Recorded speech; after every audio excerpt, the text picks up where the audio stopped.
Hi friends, I am Ankit and today I will show you how to add border in your Word document.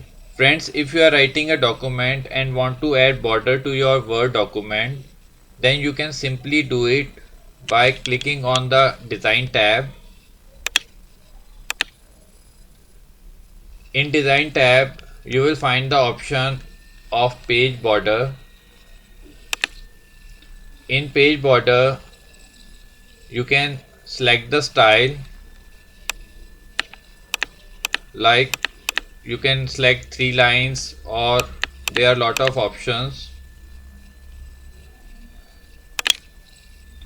You can also select color,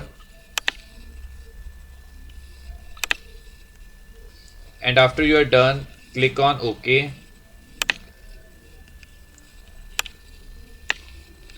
Now as you can see, we have added border to our Word document.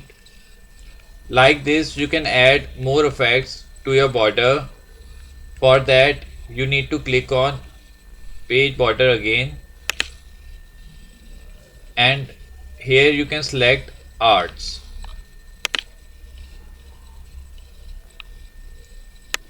Now here you will find lot of options.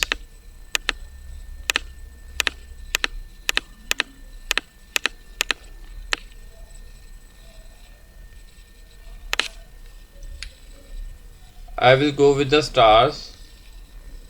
After selecting the art, click on OK. Now friends, we have added a different type of border to our Word document. So friends, like this you can very easily play around with the options in page border and can add border as per your requirement. I hope you find this video useful. If you like the video, then press on like button and don't forget to subscribe our channel and press on bell icon to receive email notifications free of cost.